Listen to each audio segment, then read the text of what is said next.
Bendiciones, queridos hermanos. Qué bueno, hoy vamos a continuar con nuestro estudio bíblico de la primera carta del apóstol Pablo a los Corintios en el capítulo 7, ¿verdad? Donde Pablo está contestando algunas preguntas que le habían hecho los corintios, y claro, la mayoría de las preguntas están referidas a la familia. Pero esta sección que vamos a ver hoy habla de los esclavos, de la esclavitud, y nos va a permitir a nosotros entender algunas cosas profundas del Evangelio, su método, cómo es que Dios espera que nosotros actuemos, ¿no? Entonces esta situación de la esclavitud nos va a nosotros permitir ver mejor, ¿no?, las verdades del Evangelio. ¿Ok? Vamos a leer esta sección pequeñita desde el capítulo 7 de 1 Corintios, ¿verdad? O sea, todos los que han estado siguiendo las enseñanzas saben que llegamos hasta el versículo 20 el miércoles pasado. Entonces vamos a ver desde el versículo 20 al 24. Dice así la palabra del Señor. Dice: cada uno en el estado en que fue llamado, en él se quede. ¿No? Está hablando tanto de lo previo, que hablaba de todos los estados, si estaba circuncidado, si estaba soltero, si estaba casado. Y dice el versículo 21, fuiste llamado siendo esclavo. Pregunta, no te dé cuidado, dice, pero también, si puedes hacerte libre, procúralo más. Porque el que en el Señor fue llamado siendo esclavo, liberto es del Señor. Asimismo, el que fue llamado siendo libre, esclavo es de Cristo. Por precio fuisteis comprados, no os hagáis esclavos de los hombres. Cada uno, hermanos, repite, en el estado en que fue llamado, así permanezca para con Dios. Miren, el versículo 20 y el versículo 24, al parecer están casi como una cosa repetida. Ok. Miren, vamos a ver aquí brevemente, porque no es el objetivo de nuestro estudio ver de la esclavitud, pero necesitamos entender un poquito cómo la esclavitud, como la vemos hoy en día, ¿verdad?, como una injusticia, y cómo se veía en el primer siglo y en qué consistía. Tengo algunos fragmentos, ¿verdad?, de algunos libros históricos que he estado estudiando y quisiera leérselos. Dice la esclavitud, dice, es la condición de las personas que están bajo la propiedad de un dueño. En rigor, en todos los pueblos antiguos, esta institución fue considerada como un derecho de gentes. Los filósofos de la época romana antigua aceptaban la esclavitud como algo necesario y natural. La esclavitud era una situación aceptada y a menudo esencial para la economía y la sociedad de las civilizaciones antiguas, no solo Roma, ¿no? También en la antigua Mesopotamia, en la India, en la China, se utilizaron esclavos en los hogares, en el comercio, en la construcción, a gran escala, en la agricultura, etcétera, etcétera. La esclavitud, en realidad, en resumen, es la condición de que una persona está sometida a otra, perdiendo su libertad, ¿no? Entonces el esclavista, que el dueño es el amo, toma posesión del esclavo pudiendo disponer de su destino. Los esclavos eran considerados bienes muebles, cosas, objetos, por lo que podían ser comprados, podían ser vendidos como mercancías. En Roma no tenían ningún derecho, estaban supeditados por completo a la voluntad de sus amos, y ellos incluso podían llegar a disponer de sus vidas, ¿no? Matar a una persona libre era asesinato, matar a un esclavo no, era como perder, como que se arruine una cosa que uno tiene. Ok, como en este otro lugar quisiera mostrarles que en la antigua Roma, que en realidad es la Roma del Nuevo Testamento, ¿no? Aunque claro, el Imperio Romano abarca varios siglos, pero más o menos, y en esos siglos las condiciones de los esclavos variaron un poco, pero en general todos los habitantes de Roma, ¿no?, y sus provincias se dividían en libres y esclavos. Los últimos trabajaban para la persona libres y eran la base del sistema económico. Ahora, ¿cómo se llegaba a ser esclavo? Por nacimiento, cuando una persona era hijo de esclavos, por ser prisionero de guerra, ¿no? Los prisioneros de guerra los traían y en vez de meterlos a la cárcel, les imponían la condición de la esclavitud.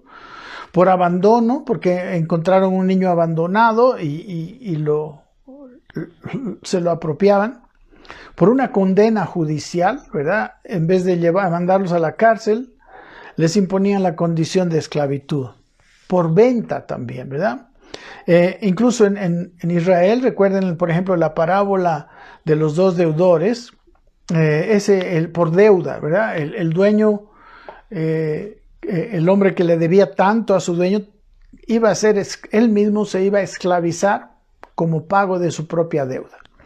Entonces, más o menos estas eran las maneras en que las personas se hacían esclavos, ¿verdad? Al comienzo de Roma había pocos esclavos, pero después, ¿no? Como a medida que Roma fue conquistando nuevos territorios, ¿no? Llegaron a Roma grandes cantidades de esclavos, ¿no? y como prisioneros de guerra, y eran vendidos como cualquier mercancía. Y llegaron a ser como el 50% de la población, si no más. Había dos tipos de esclavos, en realidad, los públicos y los privados, ¿no? Los públicos eran los que pertenecían al Estado y trabajaban en los servicios públicos, ¿no? Las minas estatales, una de los trabajos más difíciles, ¿verdad? El del campo. Los esclavos privados pertenecían a familias particulares y solían trabajar como empleados domésticos o en la agricultura. Y bueno, también habían esclavos podemos decir, bien letrados que trabajaban como maestros, tutores de niños, etc. Había mucha variedad en cuanto a esto, entonces. Y jurídicamente el esclavo, ¿no? Al inicio no tenía ningún derecho, ¿no? Se le consideraba, como lo hemos visto, una cosa. Al comienzo no podía más que nada, no podía ni siquiera tener ninguna propiedad, ni podía ni siquiera casarse él mismo, a no ser que el amo se lo concediera y se casarse con otro esclavo, ¿ok? Y sus hijos también quedaban como esclavos, como propiedad del amo. También se les permitía después, poco a poco, ellos ahorrar, ¿no? en su sueldo o mendigar, para poder comprar a otro esclavo que les ayude o emanciparse de sus amos, ¿no? Comprar su libertad. Como sabemos, ellos tenían un valor comercial. Se llama la manumisión. Era un procedimiento mediante el cual un esclavo podía obtener su libertad. Bien, yo tengo más, pero en realidad el esclavo, podemos mirar que la esclavitud es una cuestión injusta, ¿verdad? Es una cuestión injusta. Aunque en los tiempos del Nuevo Testamento era totalmente normal, especialmente para los romanos, no es pues, ¿no? ¿Verdad? Una cosa normal. Ahora, yo quisiera que veamos un poquito, a ver, qué es lo que Pablo dice. Y también Pedro en el Nuevo Testamento, ¿qué se dice de la esclavitud? Hay personas que dicen que el cristianismo promovía la esclavitud y nada más fuera de la verdad, pero lo que sí es verdad es que los métodos cristianos para luchar contra esa injusticia que es la esclavitud eran de otra clase. Lo vamos a mirar. Ok, entonces Pablo, en este caso, en lo que hemos visto, ¿no? Dice en el versículo 20 y el 24 que en el estado en que una persona fue llamado, fue que se convirtió al cristianismo, en ese estado se quede, ¿no? Hemos visto otros ejemplos, pero en este caso vamos a ver de cuando una persona esclava se convertía al cristianismo. Y dice el versículo 21, fuiste llamado siendo esclavo, dice, no te dé cuidado. O sea, tranquilo, digamos, no hagas nada. O sea, es un estado en el que fuiste llamado, estás ahí, digamos. No por ser cristiano vas a escaparte o vas a hacer algo, ¿no? O sea, el cristianismo para tu vida como esclavo tiene que venir, como sabemos, a tu corazón, principalmente. Pero dice, pero también si puedes librarte, procúralo más. ¿Ok? Entonces, empezamos a decir que no era una cosa aceptada, no era una cosa conveniente, pero tampoco se podía llegar a hacer una injusticia. En realidad, en aquellos tiempos, el amo se consideraba robado, ¿verdad? El amo se consideraba que había sido defraudado cuando un esclavo se escapaba o se liberaba, porque el amo había puesto dinero, normalmente le había costado. Ok, ahora este asunto de la esclavitud nos va a llevar a ver algunas verdades del modo, del método del evangelio, de la vida del evangelio. Amén. Pablo, como hemos leído, quiero leerles algunas cosas que he estado entendiendo y las he escrito. Dice, Pablo no empuja a una revolución social, aunque esta situación es injusta, ¿verdad? Como muchas otras situaciones son injustas, pero nunca en el cristianismo se ha empujado, por lo menos en la Biblia y el espíritu de la Biblia, como vamos a ver, no permite eso ni aprueba como un método de establecer lo justo. Dice Pablo no olvida que nuestro propósito principal es de manifestar a Cristo en este mundo lleno de injusticias. Él apuesta por un cambio, pero por el camino del amor y la paz. Nada divorciado, dice, nada de violencia, nada de poner el hombre contra el hombre para la cuestión de la esclavitud. Yo quisiera leerles algunas otras cartas del apóstol Pablo, algunos pasajes, por ejemplo, aquí lo vamos a ver en Efesios, en el capítulo 6, versículo 5. Venga conmigo a ese pasaje. Y dice así, siervos, dice, ¿no? La palabra siervos es una palabra, en otros lugares es la palabra oiketes, que quiere decir realmente una persona nacida en casa, una persona como un empleado. Pero en este caso y en Corintio, usa la palabra doulos, que quiere decir esclavos. En realidad a veces los escritores del Nuevo Testamento han suavizado la cuestión. Aquí dice esclavos, miren lo que dice versículo 5, capítulo 6. Dice, obedeced a vuestros amos terrenales con temor y temblor, con sencillez de vuestro corazón, como a Cristo. ¿Ven? Que no está alentando que el esclavo exija sus derechos, ¿verdad? Que el esclavo se libere con violencia, sino al contrario, el esclavo debería obedecer al amo, dice, como si fuera, dice, con sencillez de corazón, como a Cristo. Nosotros amaríamos servir a Cristo, amaríamos como Él dio su vida por nosotros, como Él nos amó a nosotros tanto, que se hizo hombre y que siendo hombre hasta sufrió la cruz por nosotros. Dice que así los esclavos deberían amar a sus amos. Nosotros estamos muy acostumbrados a exigir nuestros derechos, a decir que es injusto, pero Pablo, miren lo que nos dice. No sirviendo al ojo, dice el versículo 6, como los que quieren agradar a los hombres, sino como siervos de Cristo, de corazón, haciendo la voluntad de Dios. La palabra aquí dice que no le sirvas a un amo como la mayoría de los esclavos.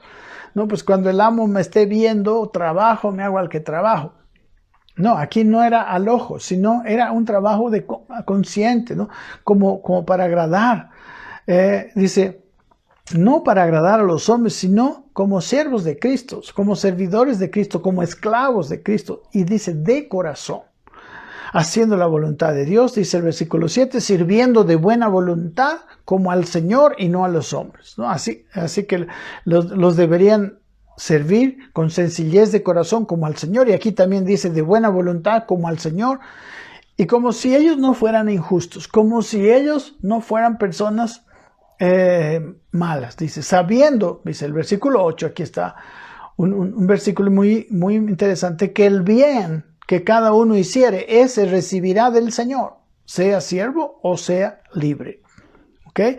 Aquí la vida es una vida de fe, es una vida de servicio a los amos, ¿no? De los esclavos, y dice, haciendo el bien, sabiendo que ese bien que uno hace lo va a recibir del Señor, siendo siervo o siendo libre.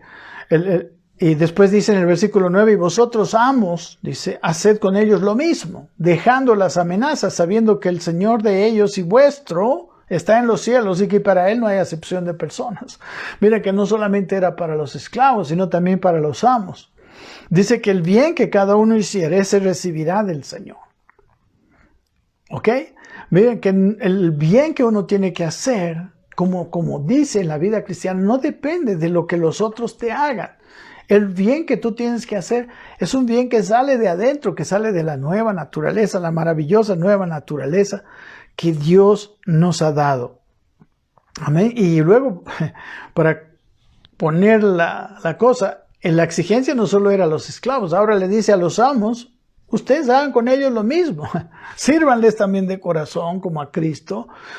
Considérenlos sus hermanos de buena voluntad, ¿verdad? No los maltraten. Sabiendo que el Señor de ellos y el vuestro, porque es el mismo del esclavo, ya sea que el esclavo se haya convertido o el libre se haya convertido, dice, Él es su Señor y está en los cielos. Y para Él no hay acepción de personas. Él no va a tratar mejor al amo que al esclavo, o al esclavo mejor que al amo. Ambos están obligados a servir con amor, a bendecir con amor. Ambos tienen un cambio en su manera de ser. Ambos pareciera ser que como que están perdiendo algo, ¿verdad? Los amos, wow, ahora si no me obedecen, ya no los puedo maltratar, porque eran maltratados los esclavos desobedientes. Ahora, el esclavo también, digamos, no me puedo rebelar, no me puedo negar, no puedo estar, sino al contrario, voy a tener que hacer un servicio, en el caso de los esclavos, como de corazón, como para Dios, y en el caso de los amos igual.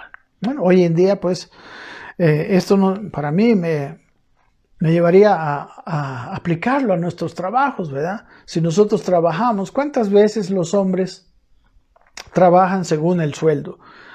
Yo siempre he dicho que nosotros no trabajamos por dinero. Nosotros trabajamos por llamamiento de Dios. Trabajamos y debiéramos, si Dios nos pone en un trabajo, deberíamos hacerlo mejor, de corazón, como dice aquí, como sirviendo a Dios. Y al final de cuentas, ya sea que los amos, o ya sea que, podemos decir, los que nos contratan nos paguen o no, aquí dice que el Señor va a dar el pago según la actitud con que nosotros lo hagamos. Es muy interesante esto. Miren, en Colosenses, en el capítulo 3, 22 también habla lo mismo, pero le añade algunas cosas más. En su carta a los Colosenses, capítulo 3, 22, por favor, lea conmigo, dice siervos, igual la misma palabra, dulos, o sea, esclavos. Obedeced en todo a vuestros amos terrenales. Wow. No sirviendo al ojo como los que quieren agradar a los hombres, sino con corazón sincero temiendo a Dios. Está en el mismo tenor, ¿verdad? No al ojo. No estás sirviendo a esa persona como sirviendo a ese hombre. Estás sirviendo a un hombre, pero como si estuvieras sirviendo a Dios. ¿Por qué? Porque sirviendo a ese hombre, Él va a ver a Cristo en tu vida. Y dice el versículo 23, y todo lo que hagáis, hacedlo de corazón como para el Señor y no para los hombres. Aquí también es un precioso versículo que nos muestra, y recuerden, está hablándole a los esclavos, los cuales estaban en una condición injusta, trabajando, ¿verdad? Injusta para nosotros, aunque era normal, digamos, en la sociedad en aquel tiempo. Y dice el versículo 24, Colosenses 3, sabiendo, dice, que el del Señor, dice, recibiréis la recompensa de la herencia, porque a Cristo el Señor servís, ¿no? Entonces, cada uno de nosotros, en el lugar y en la posición que estamos, no estamos sirviendo a hombres, estamos sirviendo al Señor. Yo como pastor no estoy sirviendo a los hombres, no estoy sirviendo supeditado a que alguien me dé algo a cambio, a que alguien ponga dinero, no ponga dinero. No, el pastorado nuestro es a Cristo y nosotros somos, nuestra provisión proviene también de Cristo. Es una cosa maravillosa. Entonces, no es sirviendo como para a un hombre, sino es que cada servicio que uno hace a los hombres es como para el Señor. Ese es el estilo de vida de un cristiano según el Nuevo Testamento. Y dice en el versículo 25, mas el que hace injusticia recibirá la injusticia que hiciere, porque no hay acepción de personas. Si el amo fuera un ser duro, una persona que hace injusticia, aunque aparentemente el esclavo no se pudiera defender, dice aquí que el Señor, ¿no?, le hará llegar la misma injusticia que hiciere, ¿verdad? Entonces, como dice la famosa regla de oro, ¿verdad? En el Sermón del Monte, en Mateo capítulo 7, dice que lo que nosotros quisiéramos que los hombres hicieran con nosotros, así dice, comportémonos con ellos. ¿Ok? Entonces, aquí dice que sí, precisamente lo mismo, ¿verdad? Si servimos, si el esclavo servía al amo de corazón como al Señor, algunos amos no le pagaban nada.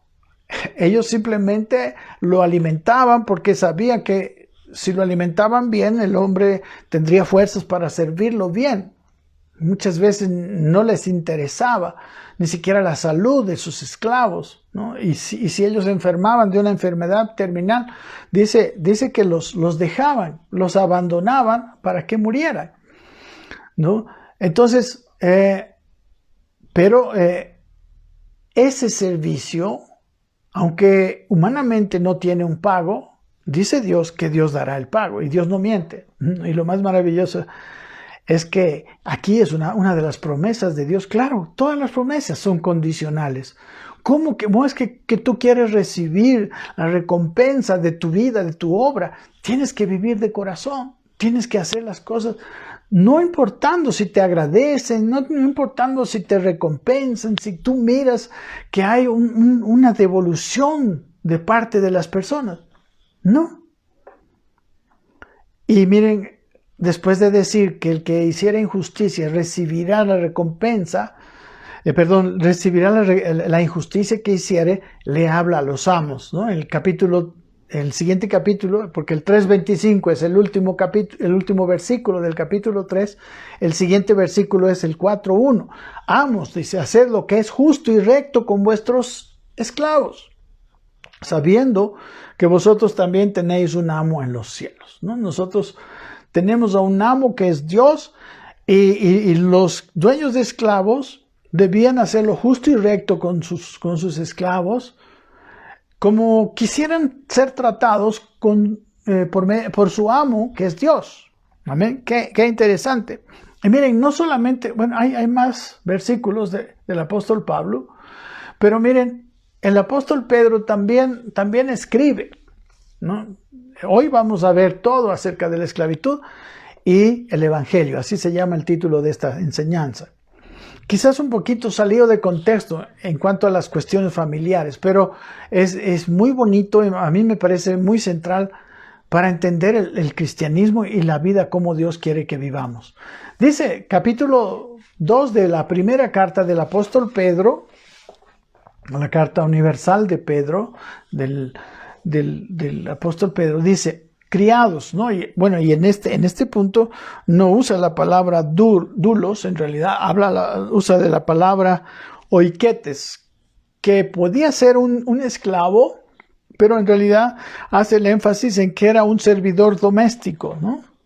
Que era el oficio de muchos esclavos. Dice, escuchen esto, estad sujetos, dice, con todo respeto a vuestros amos, y no solamente a los buenos y afables, sino también a los difíciles de soportar. Aquí añade algo más, ¿no? Es más, si tu amo te trata mal y se pone difícil de soportar, tienes que estar sujeto con todo respeto a él. Eso es lo que dice este versículo. Y dice el versículo siguiente, porque esto merece aprobación. Dice, si alguno a causa de la conciencia delante de Dios sufre molestias padeciendo injustamente. Dice que esto Dios lo aprueba. Si nos hacen una injusticia, pero nosotros respondemos, ¿no? Mirando, los esclavos responden con todo respeto, aún siendo humillados, aún con un amo difícil de soportar. Dice el versículo 20, pues qué gloria es, dice, si pecando sois abofeteados y lo soportáis. Dice, mas si haciendo lo bueno sufrís y lo soportáis, esto ciertamente es aprobado delante de Dios. El hecho de que la otra persona me trate mal no justifica que yo le devuelva con la misma moneda. El cristiano, la vida cristiana, el Nuevo Testamento, este nuevo pacto maravilloso donde nosotros hemos sido perdonados por nuestros pecados, donde tenemos como herencia el cielo, no nos permite devolver mal por mal, sino por bien. Dice, y si por hacer algo malo, dice, tú eres abofeteado y lo soportas, no es ninguna cosa. ¿Qué gloria es? Dice, no es ninguna cosa, te mereces. Pero si haciendo lo bueno sufres y también lo soportas, ¿no? Lo tratas, como dice al comienzo, con todo respeto, esto es aprobado delante de Dios. Pues para esto, dice el versículo 21, fuisteis llamados, porque también Cristo padeció por nosotros, dejándonos ejemplo para que sigáis sus pisadas. Cristo es el ejemplo, Él se dio a sí mismo, Él sufrió la cruz sin haber cometido un solo pecado, para pagar los pecados nuestros. El cual, dice versículo 22, no hizo pecado, ni se halló engaño en su boca. 23 dice, quien cuando le maldecían no respondía con maldición, cuando padecía no amenazaba, sino encomendaba la causa al que juzga justamente. Dice, quien llevó él mismo nuestros pecados en su cuerpo sobre el madero, para que nosotros, estando muertos a los pecados, dice, vivamos a la justicia, y por cuya herida fuisteis sanados, ¿no? Él llevó todo, Él cargó toda nuestra injusticia. Es injusto. Él podía decir, no es justo que yo vaya a la cruz. Yo no he pecado, son ellos. Pero Él lo hizo. Y esa misma actitud espera de nosotros. ¿Ok? Entonces, en el Evangelio, los amos, ¿no? Tendrían que, el Evangelio debía entrar a ellos. Podemos decir, por el testimonio de vida de los esclavos, quienes, como en muchos casos, me imagino, podrían conseguir hasta su libertad, porque los amos se transformarían, ¿verdad? Serían afectados también por este mismo evangelio, ¿no? Por ejemplo, en el Nuevo Testamento está la carta a Filemón, una carta que Pablo escribe a Filemón, y ahí aboga por un esclavo de Filemón que se había fugado. Lean la carta. Ok, quisiera ver en realidad otra cosa. ¿Cómo soluciona el Nuevo Testamento este problema de la injusticia social, ¿no? De lo cual la esclavitud es un ejemplo que estamos tratando. Voy a leerles algunas cosas que he estado meditando y las he puesto literalmente. Dice, nunca manda erradicar la esclavitud por medios violentos, ¿no? Lo que para los amos era su derecho también, porque había pagado por ellos. O sea, si alguien se escapaba, si un esclavo se escapaba, digamos, en la idea que reinaba en ese mundo del Nuevo Testamento, el amo se sentía defraudado, ¿no? Los males sociales como la esclavitud, la drogadicción, el crimen, el adulterio, todos aquellos en realidad nunca el Nuevo Testamento manda que sean erradicados con violencia. En la ley, sí, la ley es, bueno, aquí vamos a ver una diferencia fundamental y espero que me haga entender, porque aquí está una cosa central del Evangelio. Mire, los males sociales, ¿verdad? Como la esclavitud, cualquiera, ¿no? Como hemos dicho, la drogadicción, el crimen, el adulterio, el aborto, etc. La ley, o sea, la ley de Moisés, ¿no? Así como las leyes humanas, ¿no? Asignaban, o sea, ellos, la ley decía que se debía juzgar el comportamiento y esas injusticias, ¿no? Y la ley ponía castigos para algunos crímenes o pecados, así como nuestras leyes también asigna, ¿no?, cárcel, asigna multas, etcétera, a los que cometen, ¿no?, delitos. ¿Qué hacía la ley y qué hacen nuestras leyes? En realidad, nuestras leyes, tanto como la ley de Moisés, son un instrumento para la protección de la sociedad, para que el hombre no destruya al hombre, ¿no? Nuestras leyes vienen para hacernos vivir en una comunidad, aunque en realidad no tratan el corazón del hombre. Pero el nuevo pacto, el Evangelio de Cristo, busca una solución.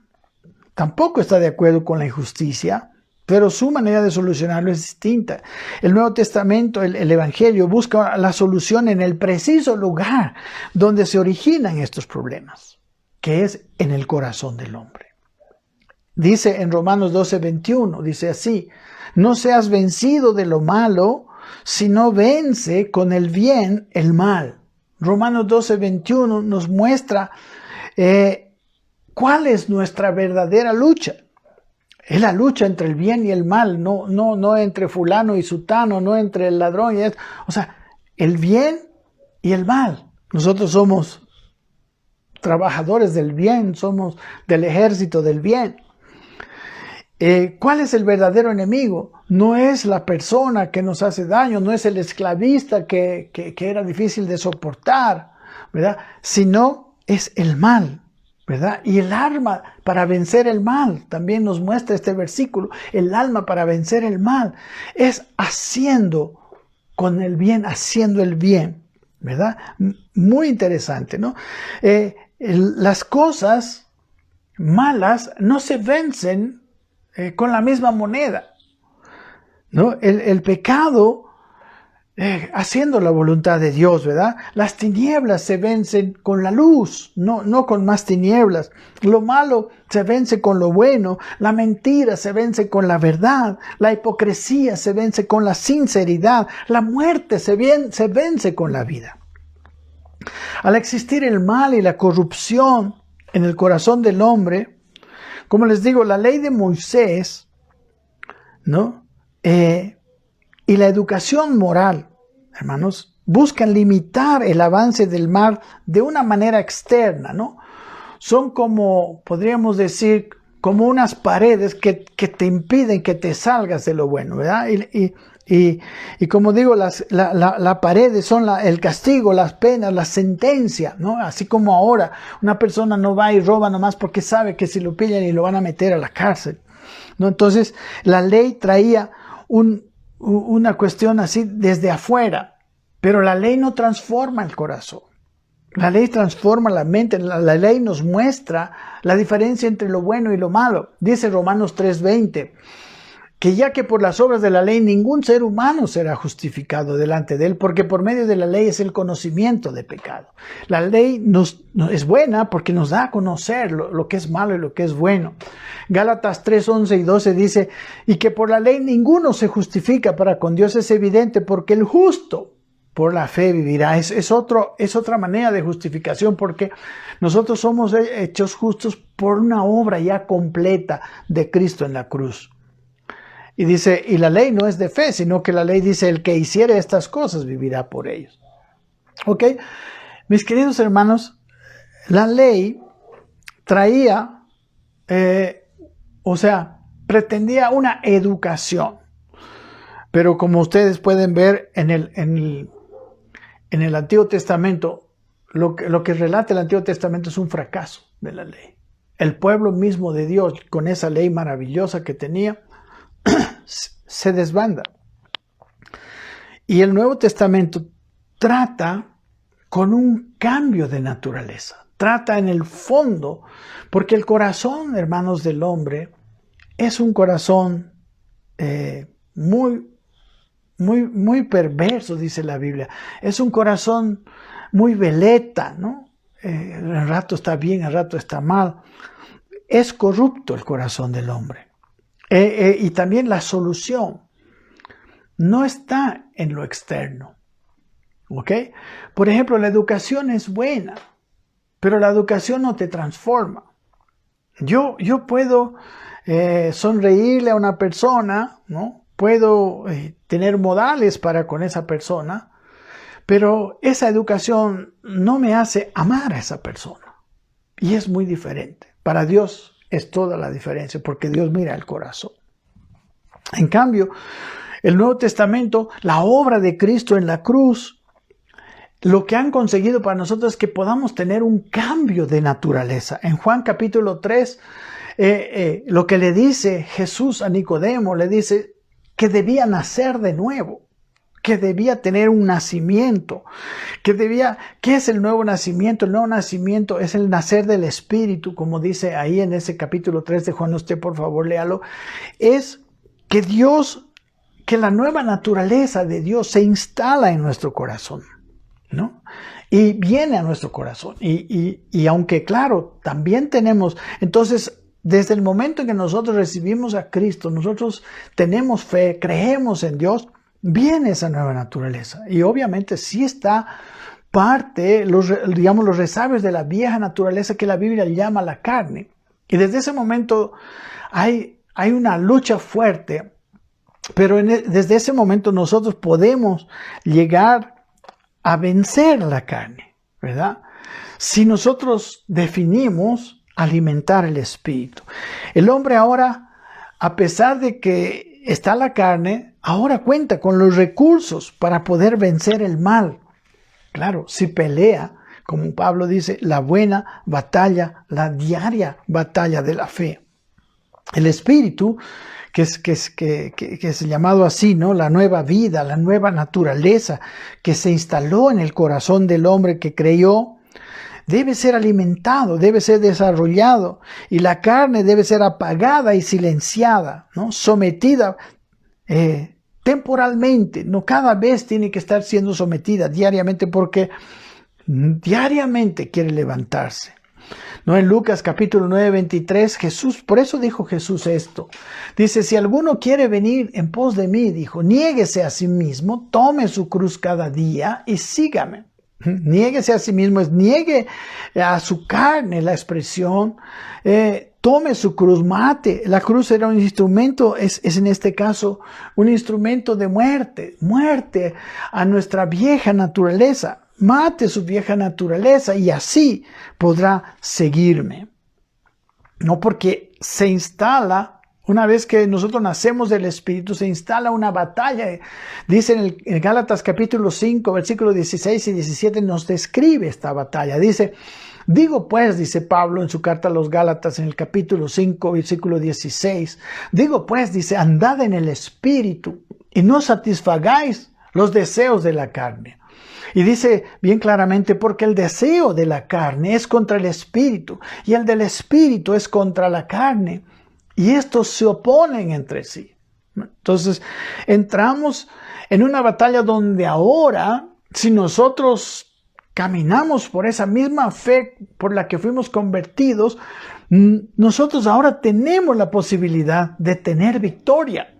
Amén. Podemos tener, el hombre ahora en Cristo tiene, hermanos, la posibilidad de librarse de la muerte. Si el corazón del hombre no es tratado, el hombre puede definir, o sea, si él no se convierte a Cristo, él empieza, si tiene buena intención, empieza a querer hacer lo bueno en sus propias fuerzas. Y llegará un momento en que se cansa. Llegará un momento en que dice, no, yo hasta aquí, yo ya no sigo más. ¿Por qué? Porque es la carne tratando de ser doblegada. ¿Pero por qué? Por la energía del hombre. En cambio, del Evangelio, mis amados hermanos, la energía viene de Dios y viene de yo alimentar y fortalecer esa parte, esa nueva naturaleza que Dios me dio. Amén. Hermanos, si el hombre, si no viera el cristianismo, el hombre no va a recibir esta cuestión de Cristo, el hombre se va a destruir. Miren, la Biblia nos muestra el estado en que quedó la sociedad desde los primeros capítulos del Génesis. El hombre no pudo ser justo por sus propios medios y por eso Dios tuvo que destruir la tierra con el diluvio.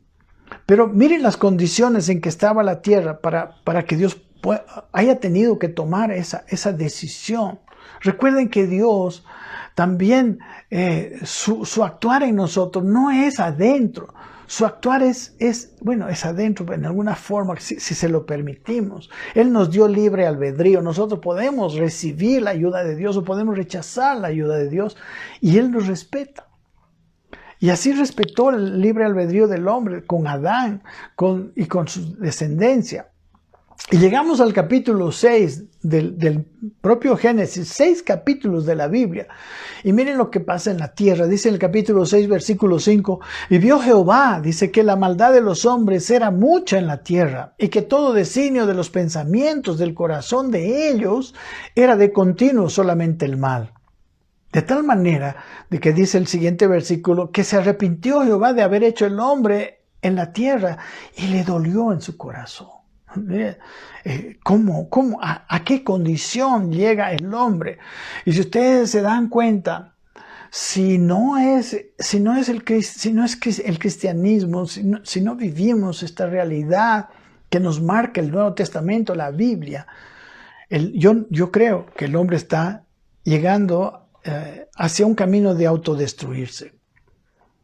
Dice el versículo 11 en este mismo capítulo, y se corrompió la tierra delante de Dios. Dice, y la tierra estaba llena de violencia.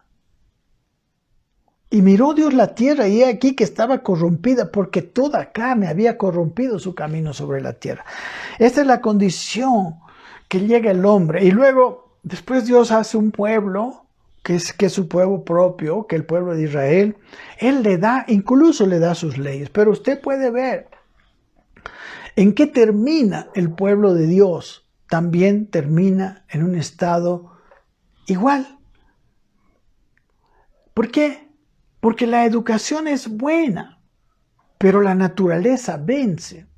En cambio, en el Nuevo Testamento, Dios viene adentro, nos hace nacer de nuevo. Lean Juan capítulo 3, nos hace nacer del Espíritu.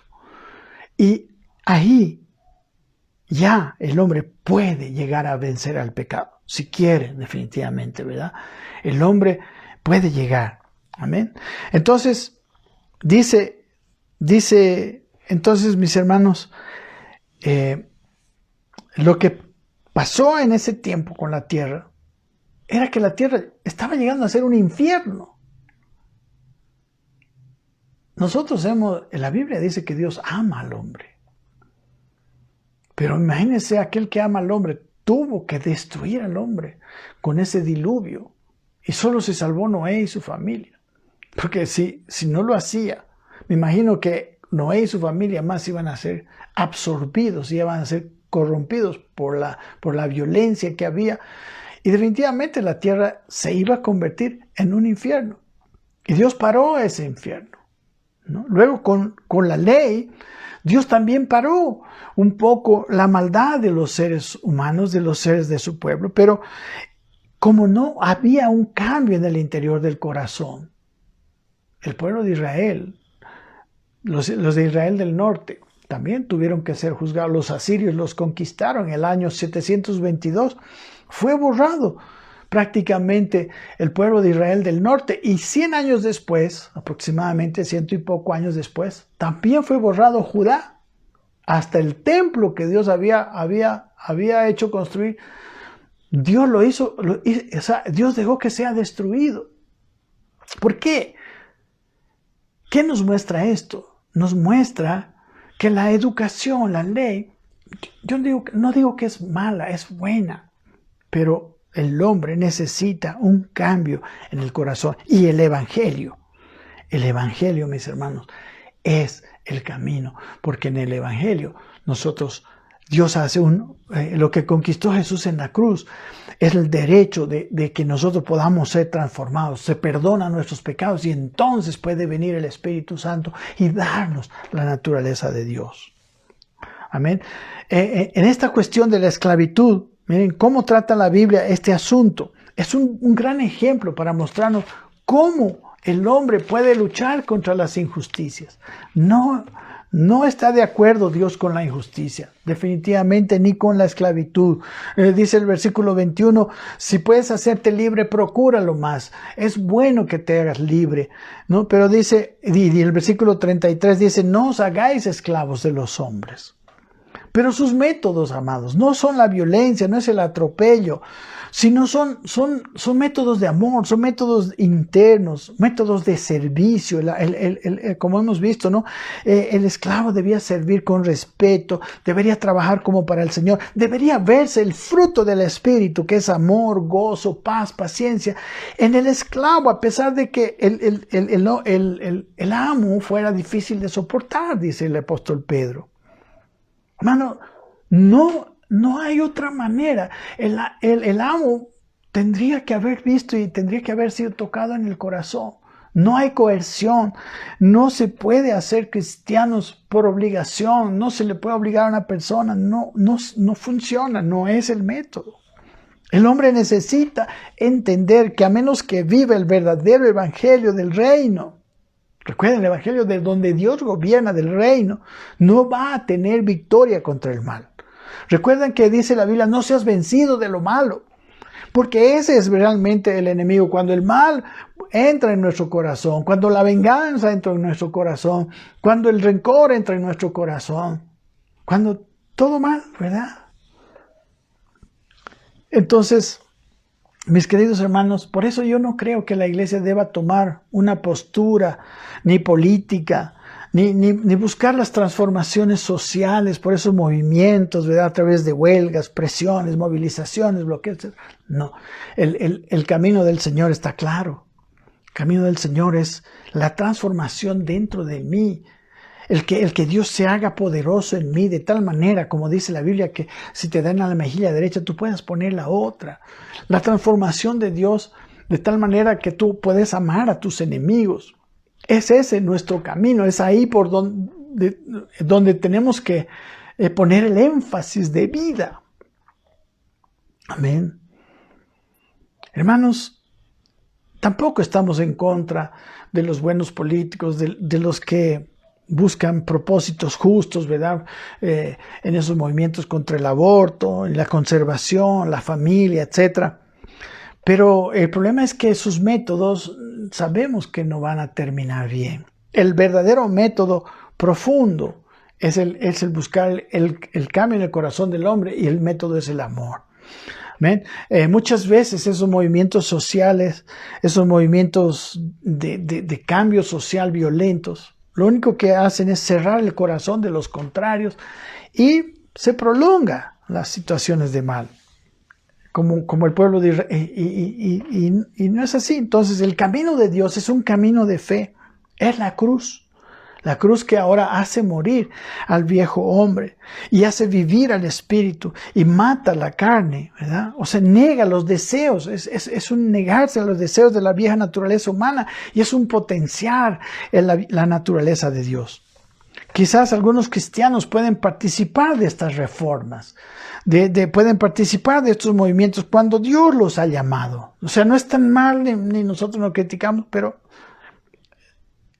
puede una persona ser llamada a eso, pero esa persona tiene que saber que no puede utilizar medios injustos para establecer la justicia, ¿no? Para establecer cambios justos, podemos decir. Pero la iglesia como tal jamás debe comprometerse políticamente, jamás debe comprometerse con estos movimientos. La iglesia tiene un camino, es el amor, es el amor. La iglesia tiene un camino, es ser luz. Amén. Miren, por ejemplo aquí, el esclavista podría liberar voluntariamente, es buscar que el esclavista libere voluntariamente a sus esclavos por un cambio interior en él. ¿Ok? Pero los esclavos tuvieron que amarlo primero. Los esclavos cristianos tuvieron que haberlo convertido por su propia vida, su propio comportamiento. Hoy en día los cristianos nos llenamos la boca con versículos, pero Dios quiere una transformación interna profunda, que no solamente viene por educar la mente. Es buena la educación de la mente, es bueno conocer la palabra de Dios. Yo estoy predicando la palabra de Dios, pero es permitir que esa palabra de Dios se haga carne. El camino, la Biblia dice, es el camino de la cruz. Amén. Como dice, no seas vencido de lo malo, vence con el bien. Y muchas veces viene negando nuestros propios derechos. Tenemos que vivir, nadie va a hacer justicia en este mundo sin negarse algunos derechos. ¿No? Hay que tener un espíritu generoso, dador. Aparentemente somos despojados muchas veces de derechos nuestros, damos y somos despojados de bienes, etc. Pero el camino de la justicia por la propia mano no es un camino cristiano. Vence con el bien el mal, el ejemplo de Cristo. Amén. El cristiano debería ser una bendición para los que le rodean en cualquier lugar, sea cualquiera la condición de las personas. Si los cristianos, hermanos, viviríamos el verdadero evangelio, la abolición de la esclavitud, por ejemplo, como estamos viendo, sería una consecuencia real y verdadera. Hermanos, nosotros somos conscientes, hemos leído la historia de la abolición de la esclavitud, pero eso ha traído años de enemistad, años de crímenes, ese camino se abolió, pero hoy en día hay muchas formas de esclavitud, muchas formas de sometimiento de los pueblos, no siempre como fue en el Imperio Romano. Pero si el hombre cambia su corazón, entonces el hombre puede, podríamos decir, hacer el bien. Hace poco un hermano me escribió y me dijo, las iglesias deberían enseñar de política. Yo le digo, no, las iglesias no tenemos que enseñar de política. Los hombres pueden aprender de política en las universidades, pueden en la calle, donde sea. En la iglesia lo que tenemos que formar es hombres honestos.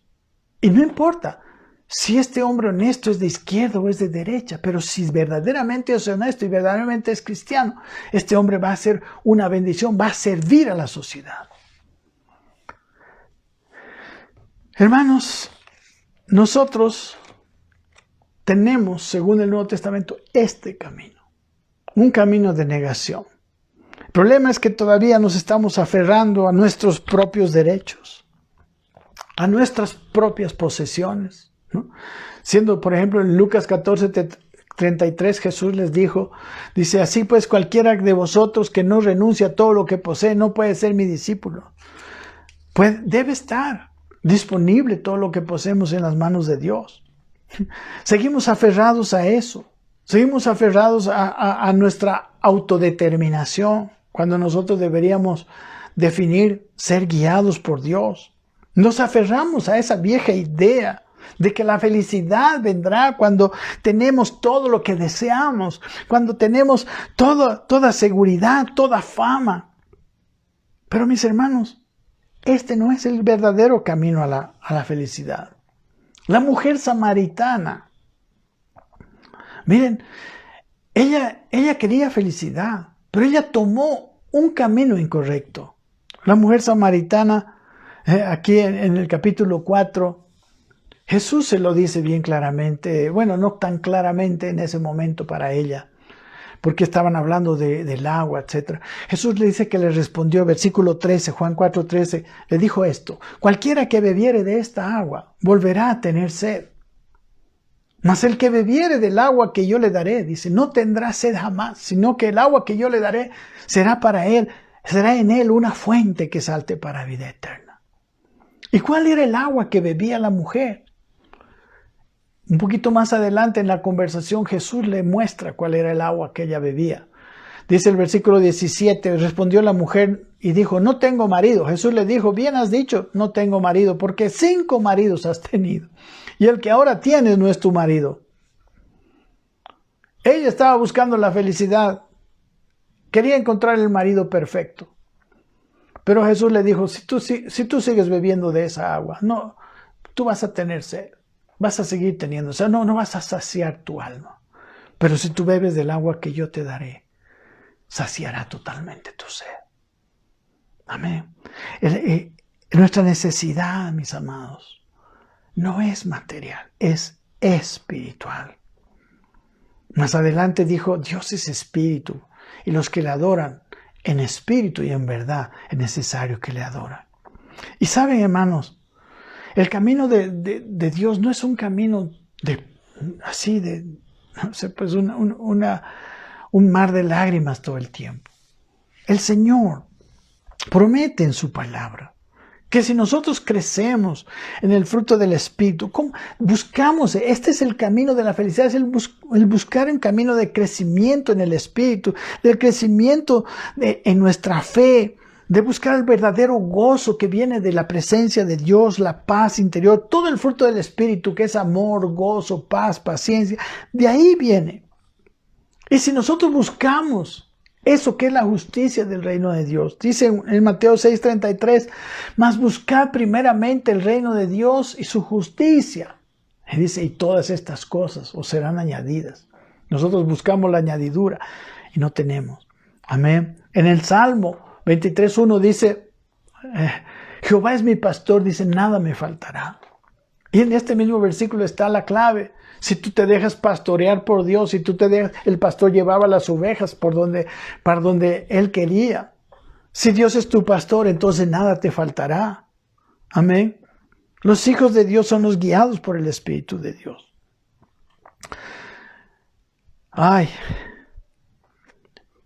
Un poquito más de esto me queda por compartir con ustedes.